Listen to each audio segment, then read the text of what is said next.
Filadelfia, Mississippi, 1964.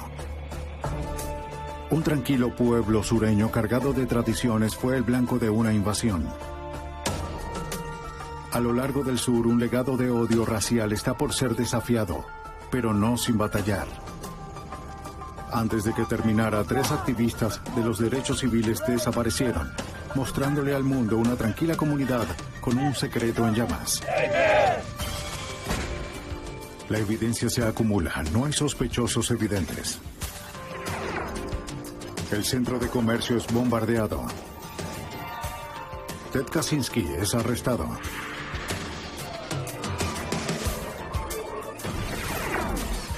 Fugitivo a un prófugo. Los archivos del FBI.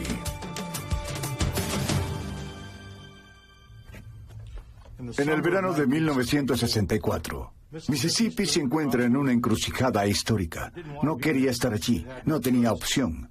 Para los afroamericanos, el aire caliente olía a promesas, a derechos civiles. Para la mayoría de la gente blanca, sería un verano de fuerte intolerancia. La violencia se expandía por el sur, pero se detuvo en Filadelfia, Mississippi. Soy Jill Armstrong, exdirector del FBI en Nueva York. La desaparición de 3 activistas de derechos civiles dirigió la atención hacia un pequeño pueblo sureño, conocida como la ciudad del amor fraternal. Filadelfia no le estaba haciendo honor a su nombre, puesto que allí la hermandad fue dividida por razas, controlada por hombres escondidos bajo sábanas. Para resolver el misterio de los activistas, el FBI debió infiltrarse y exponer al imperio invisible del Klan. Mississippi, en la década de los 60. La verdadera historia de Mississippi en llamas. Las personas aquí eran como las de cualquier otro lugar, orgullosos de sus pueblos, firmes en sus creencias y reticentes al cambio. Pero soplaban vientos de cambio, y estos vientos llegaban desde el norte de forma implacable. En el verano de 1964, 1000 estudiantes de las universidades del norte se preparaban para ir a Mississippi, para informarles a los afroamericanos sureños sobre sus derechos al voto como ciudadanos. El presidente Johnson firmaría la Ley de Derechos Civiles en julio. De manera ingenua, sería el inicio del fin de la opresión al pueblo negro. Pero las generaciones de odio no pueden ser eliminadas con una simple legislación. La acción de los estudiantes fue encabezada por COFO, Consejo de Organizaciones Federales. Era un grupo multitudinario que unió a diferentes organizaciones con la intención de luchar por los derechos civiles de los afroamericanos. La misión se llamó el Proyecto de Verano. De acuerdo con Joe Sullivan, agente del FBI para ese momento, los locales no lo llamaban de esa forma. Las personas de Mississippi pronto comenzaron a llamarla la invasión de verano de Mississippi, la cual se acercaba y la estaban esperando bastante disgustadas. Ese fue el origen del problema. Mientras la invasión se acercaba, las personas se preparaban para enfrentarla. En el día la vida seguía igual que siempre, y las personas rumoreaban acerca de las desgracias que estaban por llegar. Pero al caer la noche, las palabras se convertían en acciones, y el Ku Klux Klan, el imperio invisible, comenzaba a despertar. No permanecería invisible por mucho tiempo. Los activistas de derechos civiles enfrentándose en Ohio sabían que sus esfuerzos serían confrontados con violencia y terror, pero no tenían idea de qué tan lejos iría o qué tan rápido se intensificaría.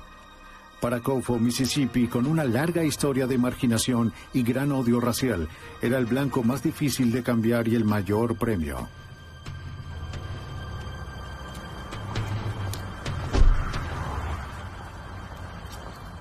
Bob Moses era uno de los organizadores del Proyecto de Verano.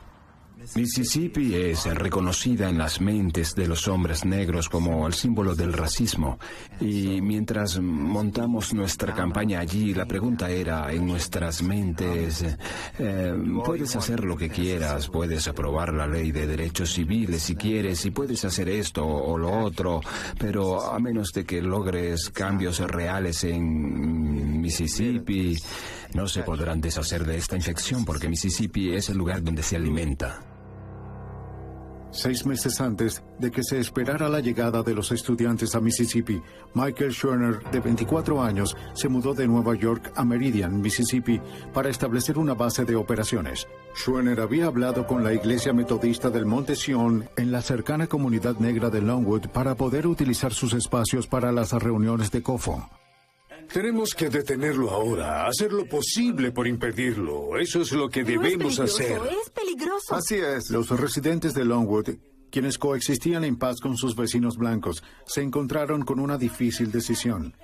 Los miembros de la iglesia debían comparar los beneficios de la causa de los derechos civiles con las preocupaciones por su propia seguridad.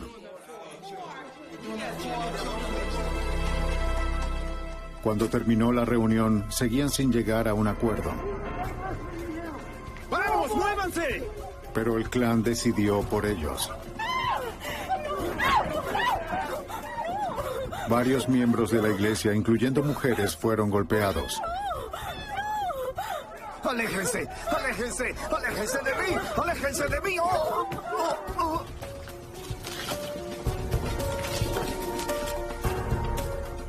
Esa misma noche, la iglesia del Monte Sion fue incinerada.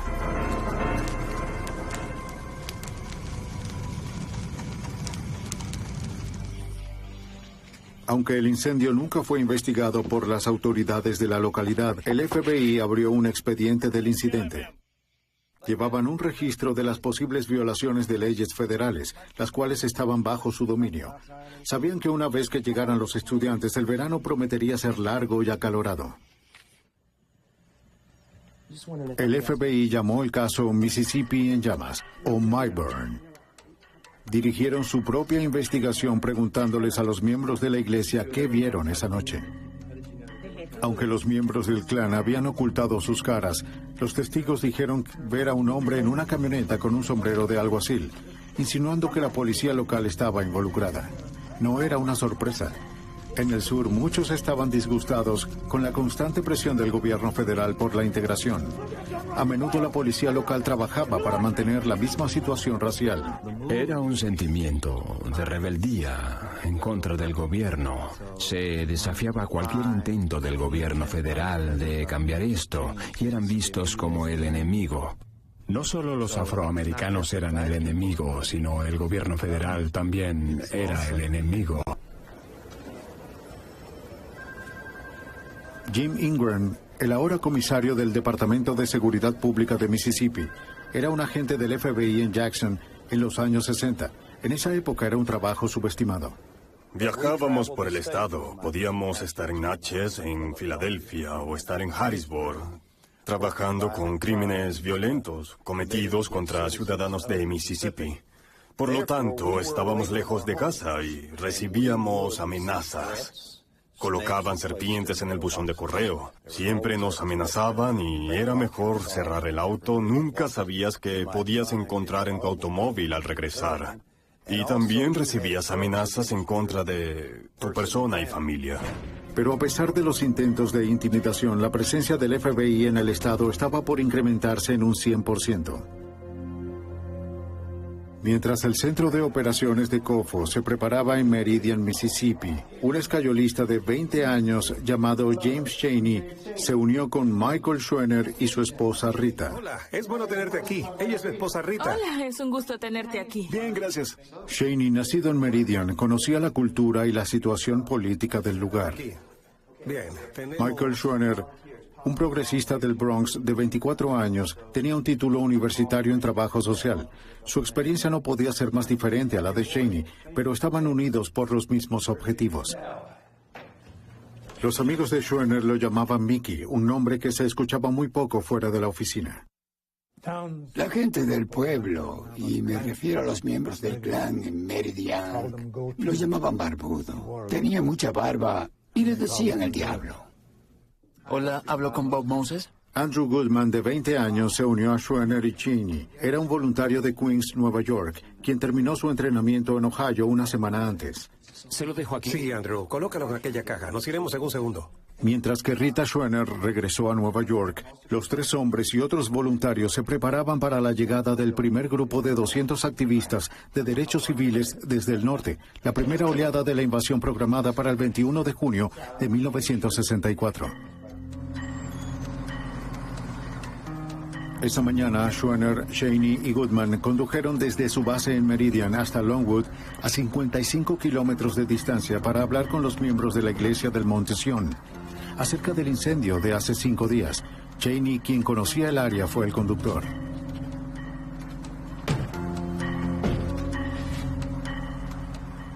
Como líderes de la lucha por la libertad, los hombres sabían que podría haber problemas. Sus reglas eran incuestionables: permanecer en las calles principales, cooperar con las autoridades y nunca viajar de noche. Planeaban regresar esa misma tarde. Schwerner le pidió a su personal que llamara a la oficina Cofo en Jackson si no se contactaban antes de las 4 de la tarde. Nunca los contactó.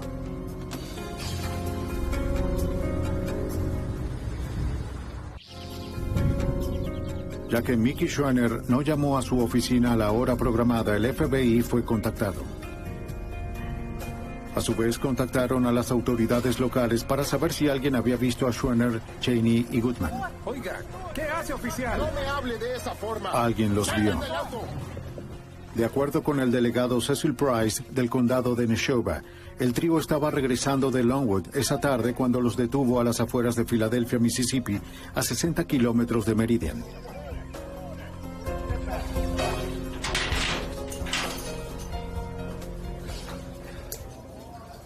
Los llevaron a la prisión del condado en Filadelfia.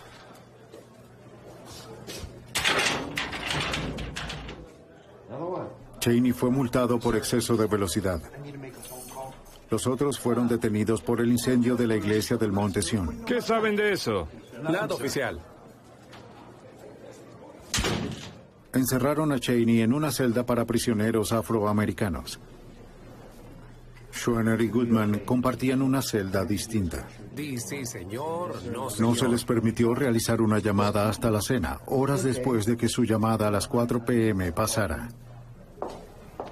De acuerdo con otra persona que compartía la celda, cuando la esposa del guardia le dijo que podía hacer una llamada, él la rechazó. Nadie sabe por qué.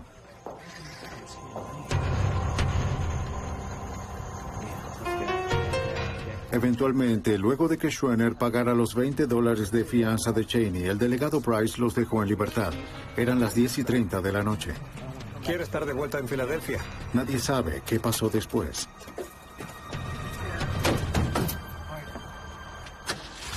Mientras estuvieran desaparecidos, había esperanza.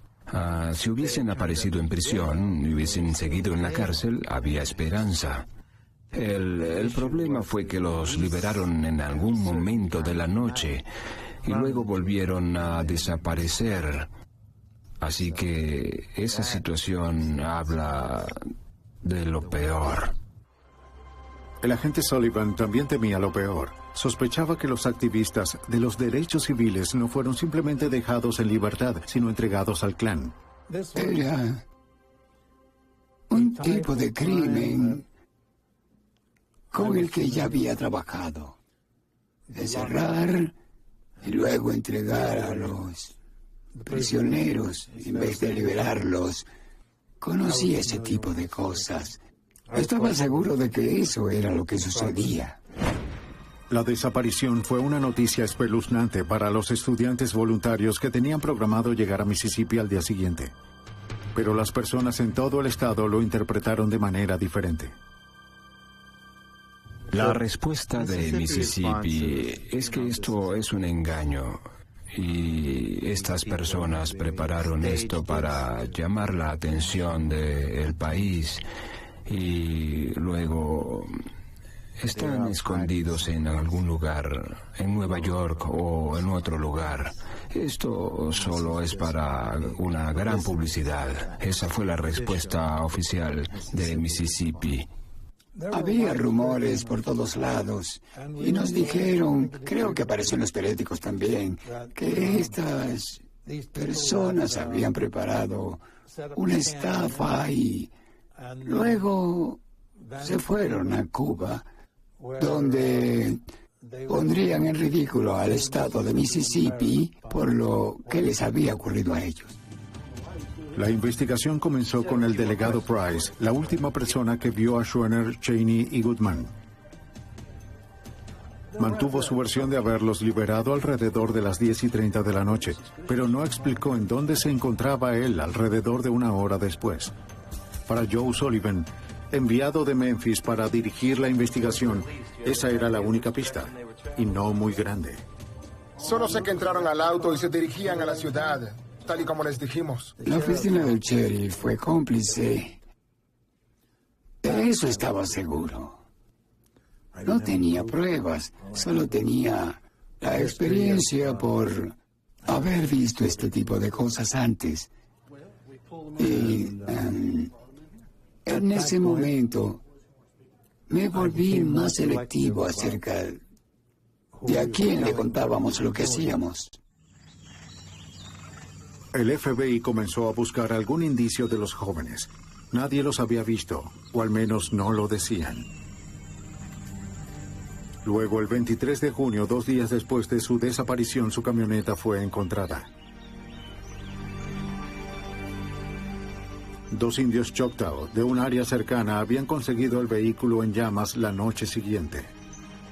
Había sido incendiada en su totalidad en un área pantanosa llamada Bogue Chitto Creek, a 15 metros de la autopista cerca de Filadelfia. Cuando supieron su posible significado, llamaron al FBI.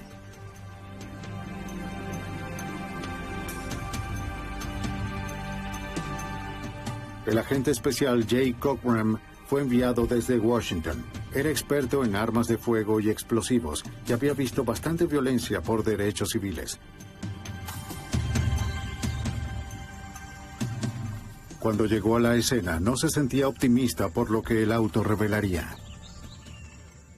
Al examinar el vehículo incendiado, buscamos alguna evidencia de restos humanos. También buscamos alguna evidencia que pudiese haber sido dejada que fuera importante para determinar qué ocurrió con los activistas de derechos civiles. El auto estaba destruido y no brindaba pistas. Pero a unos metros, los investigadores hallaron algo prometedor.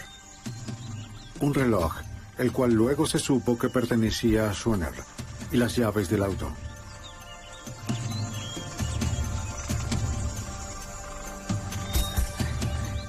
El reloj se había detenido a las 12:45. No tomó mucho tiempo para que se supiera la noticia del descubrimiento. Las noticias se esparcieron por las radios de la policía poco tiempo después de que se recuperara el vehículo y también por la prensa, los vecindarios, la radio y todo lo demás. Y comenzamos una gran búsqueda en Boguechito y no fue fácil. Para los incrédulos, el descubrimiento del auto reforzaba la idea de que era una farsa. Pero de manera extraoficial, las esperanzas de encontrarlos con vida se habían desvanecido. Desde el inicio era obvio que no nos iríamos hasta localizar los cuerpos. El señor Hoover ni el público lo permitiría. Encontraríamos sus cuerpos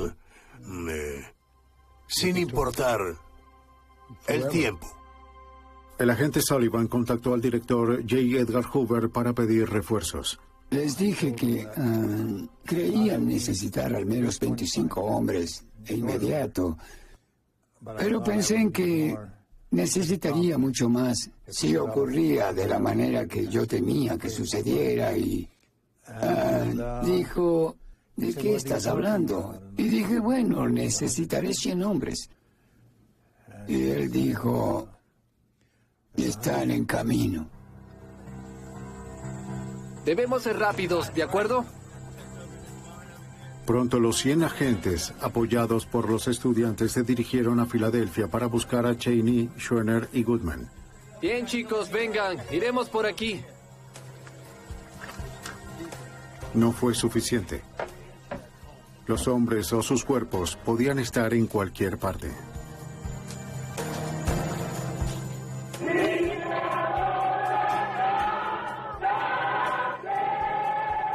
A pesar de las angustiantes condiciones del caso, los estudiantes voluntarios se dirigieron al bastión del Viejo Sur para registrar a los votantes afroamericanos. Dixie luchó con todo lo que tenía.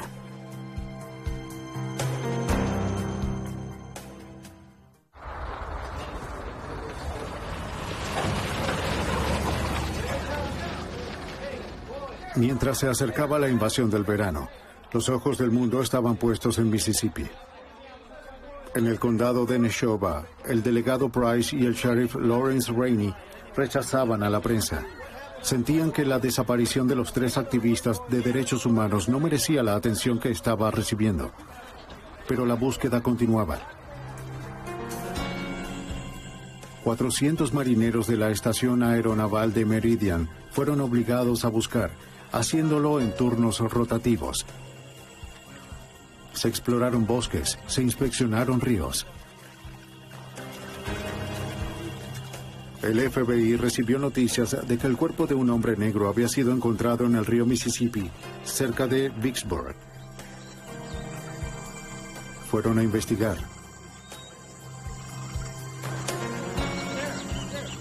A pesar de que Vicksburg estaba a 220 kilómetros, era posible que el cuerpo de Cheney hubiese flotado por el río. Era la única pista que tenían de esta desalentadora búsqueda. Descubrimos que en realidad que este cuerpo no era de ninguno de los activistas desaparecidos. Se determinó que fue una víctima de un linchamiento del Klan. No fue la única falsa alarma de ese verano, ya que otras víctimas del linchamiento aparecieron. Algunos no fueron reportados porque en distintas áreas el Klan era la ley. Encontrar a los activistas desaparecidos era la prioridad del FBI, pero arrestar al Klan era el objetivo final. Mientras continuaba la lucha por el registro de votantes, el caluroso aire de Mississippi ardía con odio. La actividad del Klan se intensificó. Más de 60 casas, iglesias y negocios de afroamericanos fueron incendiadas ese verano, y eso era solo el comienzo. Vi la violencia. Vi los asesinatos. Vi personas quedándose sin hogar. Vi iglesias quemándose a mitad de la noche. Vi vidas perderse por ninguna razón, sin razón alguna, por un grupo que sentía que hacía lo correcto. Para acabar con el poder del Klan en el sur, el presidente Johnson autorizó abrir una nueva oficina del FBI en Jackson, Mississippi. 3 semanas luego de la desaparición de los hombres. De acuerdo con el agente Ingram, los días de benevolencia habían terminado. El FBI se puso manos a la obra. En cuestión de unos pocos meses, tenías a casi 300 agentes trabajando en todo este estado que posee alrededor de 650 kilómetros desde la costa hasta la frontera con Tennessee. Así que cubrimos cada lugar, 82 condados. Teníamos agentes en toda el área. Mientras algunos agentes continuaban la búsqueda, otros tocaban cada puerta esperando encontrar algunas pistas. Las personas eran educadas, pero no cooperaban. La táctica del FBI era dividirlos y vencerlos. Los agentes asistían a las reuniones del Klan, tomaban fotografías, anotaban sus matrículas, hasta que se les pidió retirarse. Para ese momento tenían lo que buscaban.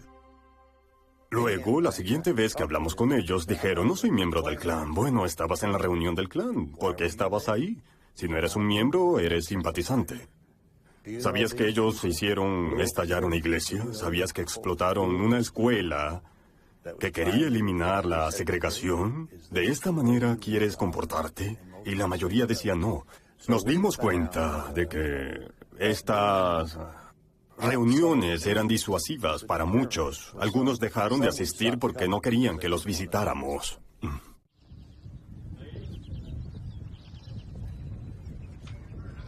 Otros debían ser más persuadidos.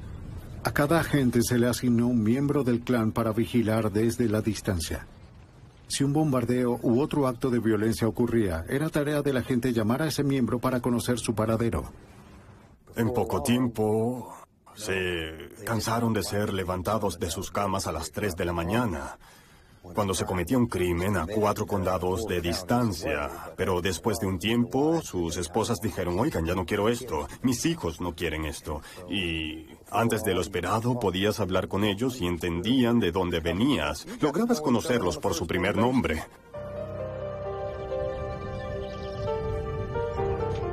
Pronto los informantes comenzaron a declarar. Algunas eran esposas con historias que contar, otros eran miembros del clan, afligidos por la culpa, a quienes pudieron brindar un poco de información lejos del alcance de sus curiosos vecinos. Para incentivarlos un poco más, las organizaciones religiosas y de derechos civiles traían dinero para pagarles a los informantes. Comenzaba a romperse el silencio. Algunos informantes insinuaron que las investigaciones debían comenzar en la oficina del sheriff, aunque Sullivan ya tenía en la mira al sheriff Rainey y al delegado Price. El oficial Price era el objetivo clave en nuestros pensamientos, al igual que Rainey, porque Price no hacía mucho más sin la autorización de Rainey. El problema era documentar lo que él había hecho, encontrar a alguien que nos hablara al respecto. Un informante sugirió hablar con un joven llamado Wilmer Frey Jones. Los agentes encontraron a Jones, de 19 años, viviendo en Chicago. Se había mudado repentinamente de Filadelfia casi 3 semanas antes de la desaparición de los hombres. No fue su elección. Me dijeron en el pueblo que este lugar... Les contó que sus problemas comenzaron el 1 de junio cuando se dirigía a una tienda en Filadelfia para arreglar su anillo de graduación. La mujer detrás del mostrador estaba reticente, pero tomó su anillo para arreglarlo. Poco después, el sheriff Rainey y el delegado Price lo arrestaron. Lo arrestaron por supuestamente invitar a salir a la vendedora. No se le permitió hacer una llamada. ¡Sal de aquí! Cuando fue liberado, justo después de la medianoche, un grupo de hombres lo estaba esperando. Los hombres lo golpearon y lo obligaron a subirse a un camión. ¡Vamos! ¡Adentro! ¡Entra!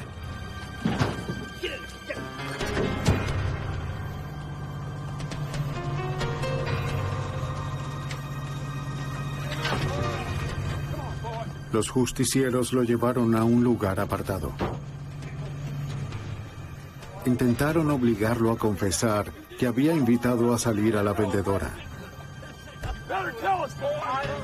Él juró ser inocente. Los hombres estaban preparados para asesinarlo en ese lugar. Pero uno de ellos, al cual llamaban el predicador, le perdonó la vida.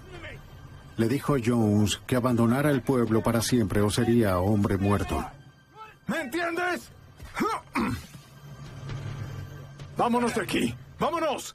Jones tomó el siguiente bus que salía del pueblo.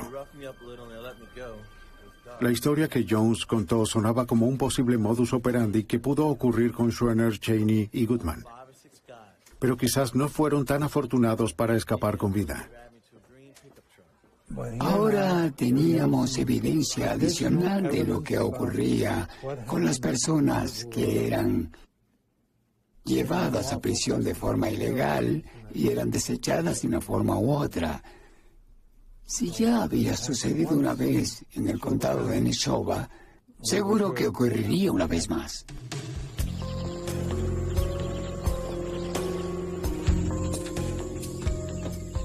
Confiando en que Jones podría ser la clave para dar con el paradero de los cuerpos de los activistas, los agentes hicieron que los llevara al lugar donde los hombres lo golpearon. La búsqueda en el área no arrojó pistas. Sí, ¿Dónde están los cuerpos? Pero había un informante que Sullivan había mantenido en secreto, manejándolo con cuidado, ganando poco a poco su confianza. Sí, su identidad no será revelada. Él habló con la condición de permanecer en el anonimato. Su identidad sigue protegida incluso hasta el día de hoy, ya que aún su vida podría correr peligro. Solo se le conoce como el Señor X.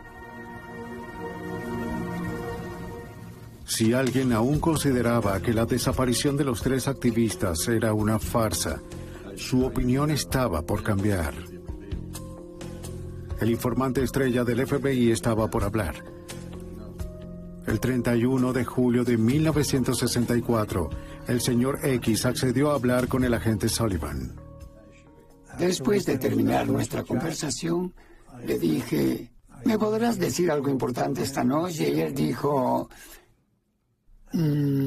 puedo decirte dónde están enterrados los cuerpos. Y le dije, dime dónde. El señor X le dijo al agente Sullivan que Goodman, Cheney y Schwerner fueron enterrados en un montículo de tierra en un lugar llamado Old Jolly Farm, cuyo dueño es el hombre más adinerado del condado, Olin Borage. Pero los agentes no podían ir allí de inmediato. Sabían que sus movimientos estaban siendo estudiados por el clan.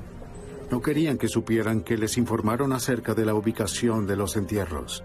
Se emitió una orden de registro a la granja Old Jolly. Sullivan envió al agente Cochran y a los demás a la represa.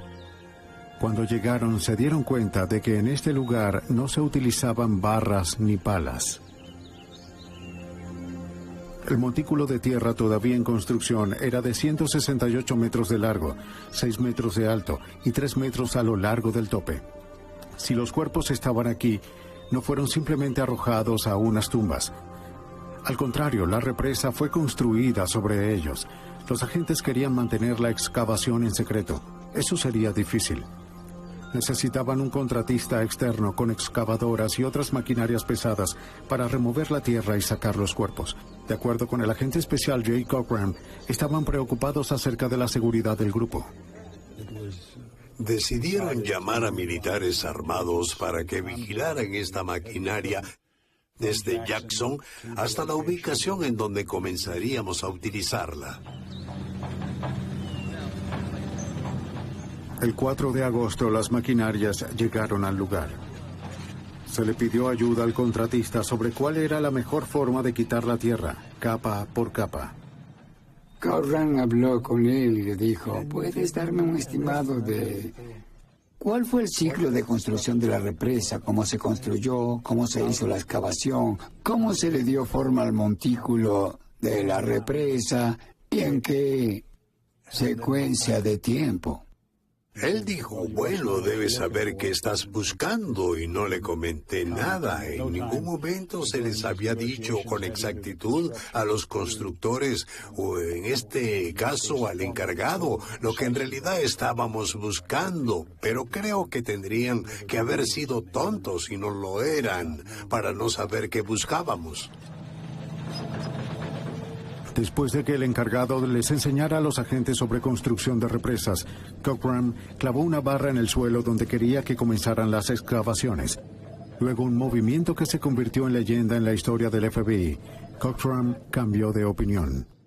Cochran tomó una barra y por alguna razón que solo la sabía su ángel guardián, caminó 5 metros más y colocó la barra en el suelo y dijo, excaven aquí. Y allí estaban.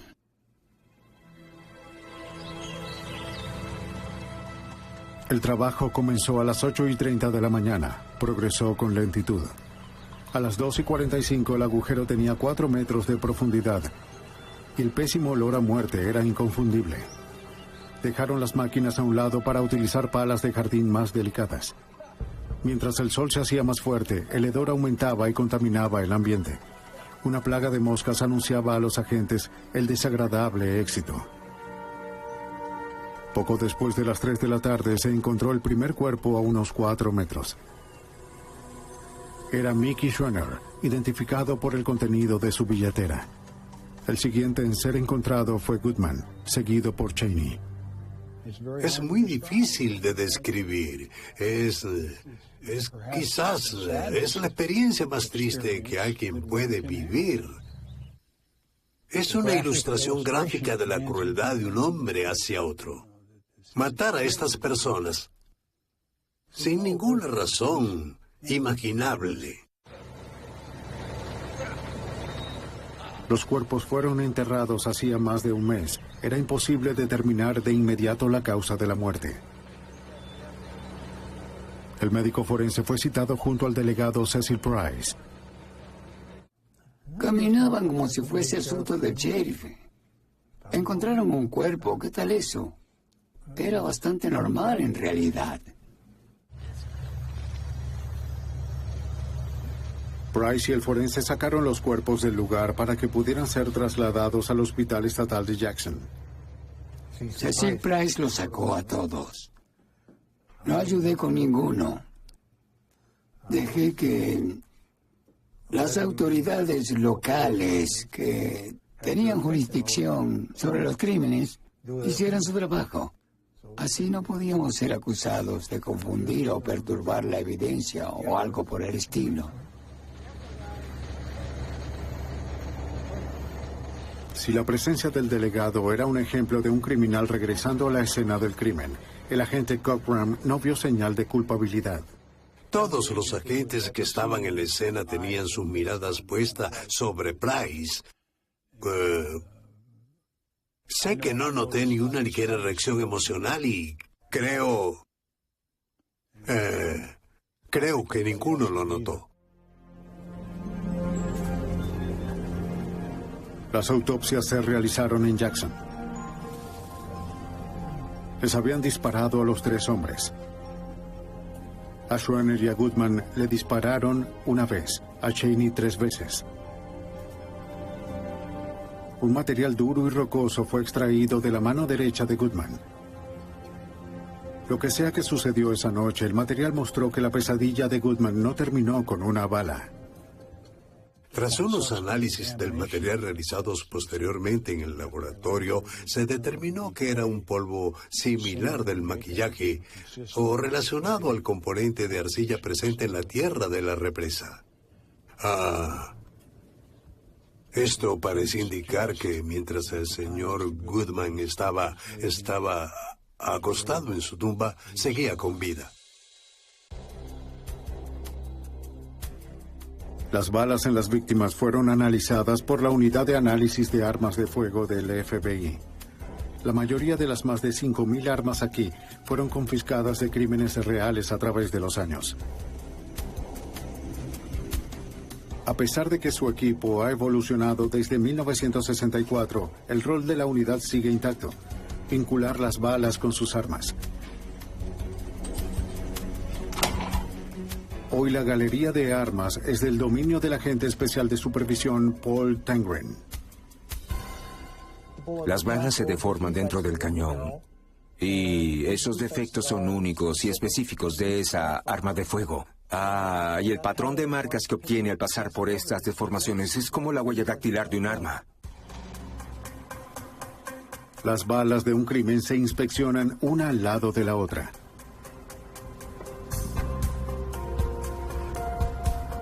Si fueron disparadas con la misma arma, el microscopio de comparación crea una imagen continua de las marcas en ambas balas. Las balas disparadas desde armas distintas simplemente no coinciden. Tengo muchas marcas y muy pocas coincidencias. Y eso es lo que normalmente se vería al tener 2 balas disparadas de 2 armas del mismo tipo. Utilizando técnicas parecidas, el FBI determinó que Cheney recibió disparos de 2 armas diferentes de calibre 38. Los restos demostraron que los hombres fueron disparados desde cerca. El costo de las balas utilizadas para matar a los 3 hombres fue de unos 25 centavos. De pronto, para las personas del condado de Neshoba, la desaparición de los activistas de derechos civiles dejó de ser una farsa o un truco publicitario. Esto fue un momento decisivo. Los racistas pusieron un límite al asesinato de blancos. De acuerdo con el agente Jim Ingram, el FBI dejó de ser visto como el malo. Se dieron cuenta que estábamos lidiando con personas muy violentas. Así que el ánimo cambió para nuestro beneficio.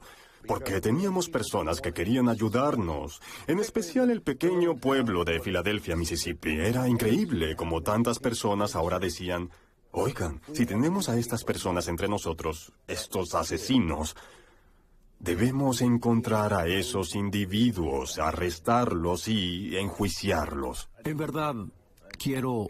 El sargento de la policía de Meridian, Wallace Miller, era un respetado miembro del clan que ya había visto suficiente. Quería dejar de ser parte del clan, pero el FBI lo convenció de que se quedara. Ahora el FBI tenía un espía, y los muros impenetrables del Imperio Invisible habían sido violados. Debemos hacerlo y eliminarlos a todos. Tenemos que ver la cruz. ¡Ku Klux Klan! ¡Ku Klux Klan! ¡Por América! El sargento Miller demostró que no estaba involucrado en el asesinato de los 3 activistas. Él ayudó al FBI dando información acerca del crimen cometido por sus compañeros del clan. Otros también estaban declarando. Nadie sabía qué estaban pensando los demás. La información comenzó a llegar. De los interrogatorios a varios informantes, el FBI recopiló una lista con los nombres de los miembros del clan que podrían estar involucrados. Los mismos nombres seguían llegando.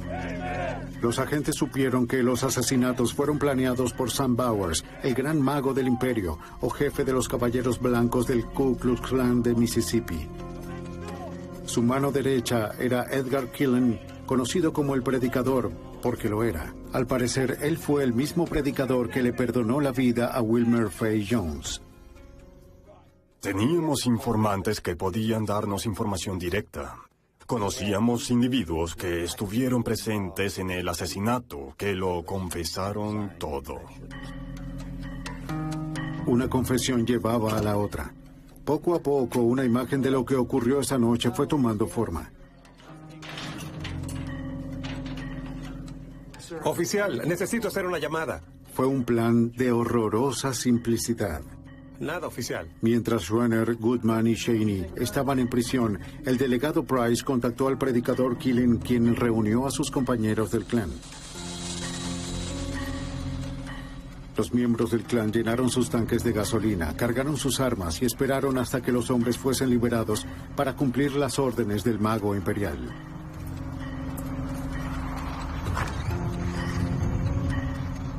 Cuando los 3 activistas fueron liberados a las 10:30 de la noche, el clan estaba listo. Debemos regresar rápido. Tenemos que presionarnos. ¿Tienes las llaves del auto? Conduce. No quiero regresar a Filadelfia. Salgamos de aquí.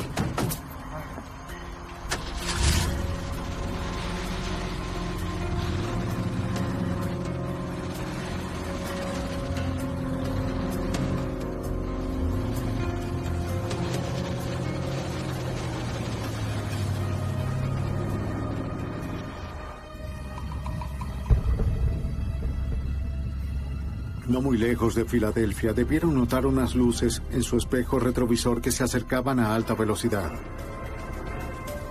Aceleraron esperando poder huir de ellos, excediendo los 160 kilómetros por hora.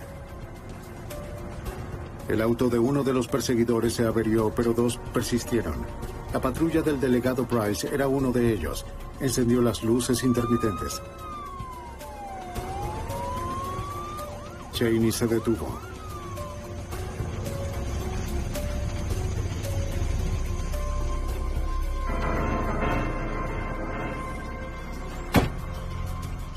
¡No he terminado contigo! El delegado Price arrojó a Cheney de la camioneta. ¡Sal de allí! ¡Vamos!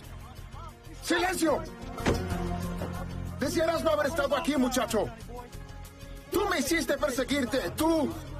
Schwenner y Goodman fueron llevados a la parte trasera del auto. ¿A dónde vas? Mientras Cheney intentaba seguirlos, Price lo golpeó con su garrote y lo metió en su auto.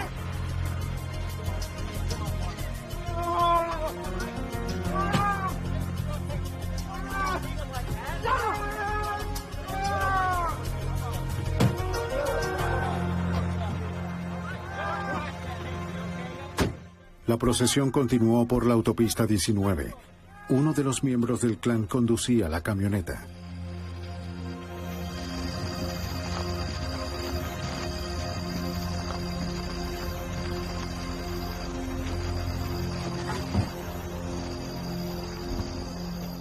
Los asesinatos ocurrieron con rapidez. Schroner fue el primero en morir. Los autos se detuvieron en un camino de tierra, lo sacaron del auto, le dieron vuelta y le dispararon a quemarropa.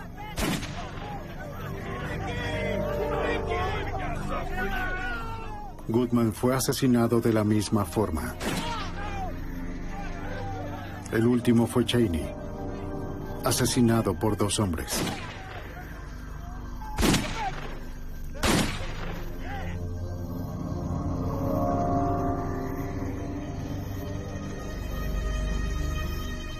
Subieron los cuerpos a la camioneta.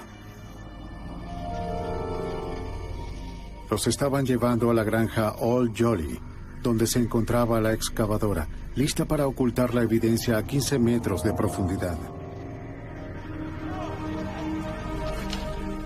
Por último, llevaron la camioneta al lago. La llenaron de gasolina y encendieron un fósforo.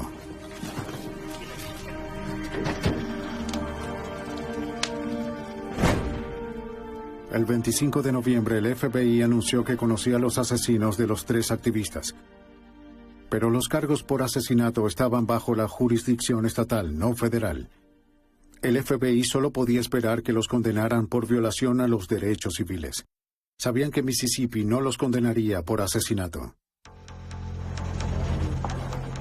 Más de 5 meses después de los asesinatos, 19 hombres fueron acusados de conspiración criminal y oprimir e intimidar a los activistas para que no defendieran sus derechos constitucionales.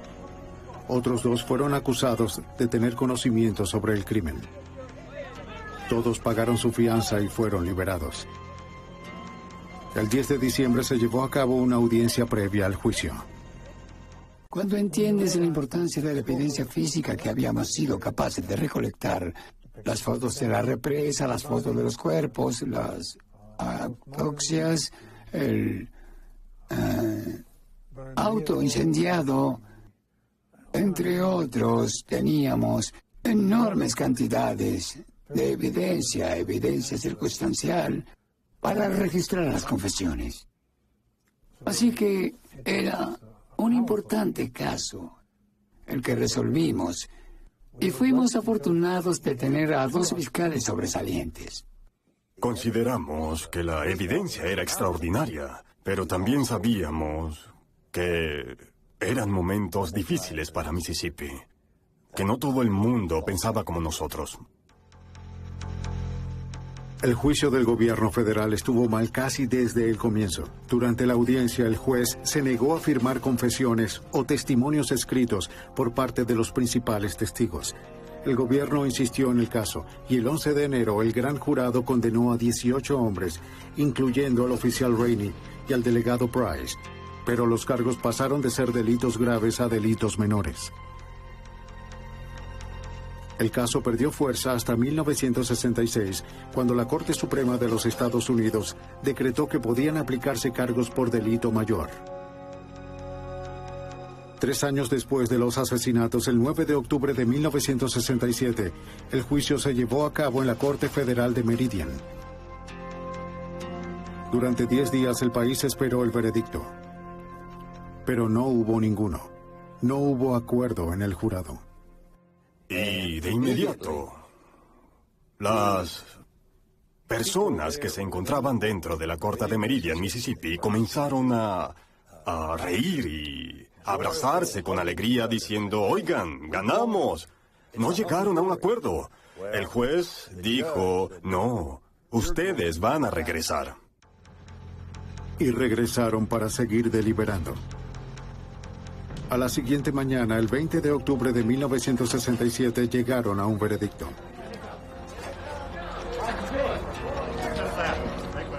De los 18 hombres acusados, 8 se encontraron culpables por violación a los derechos civiles incluyendo al mago imperial Sam Bowers y al delegado Cecil Price. Se necesitaron más de 3 años para que se hiciera justicia, aunque al final se aplicara a medias. Bowers recibió la sentencia más severa, solo 10 años. Cecil Price recibió 6 años. El oficial Rainey y el predicador fueron absueltos. Ninguno de los hombres acusados fueron juzgados por asesinato.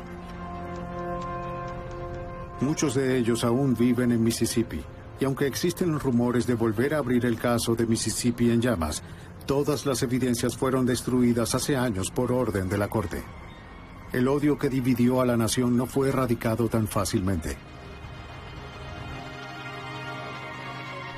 De acuerdo con el activista de los derechos civiles Bob Moses, lo que ocurrió en Mississippi fue el inicio de la llegada de grandes cambios. Lo que ha cambiado en Mississippi es que antes de los años 60, Mississippi se consideraba un estado aparte del resto del país, un lugar que iba a desafiar al país a cualquier costo para mantener su idea de segregación racial. Y ahora es justo igual al resto del país, por lo que Mississippi se volvió como cualquier otro estado de este país. Las donaciones ayudaron a reconstruir la iglesia del Monte Sión. Se convirtió en un homenaje para los hombres que vinieron acá esperando hacer la diferencia, y quienes tuvieron éxito de manera que nadie anticiparía. Mickey Schreiner y Andrew Goodman fueron enterrados en Nueva York. La tumba de James Chaney está en las montañas a las afueras de Meridian, donde quedó marcado el odio de los vándalos.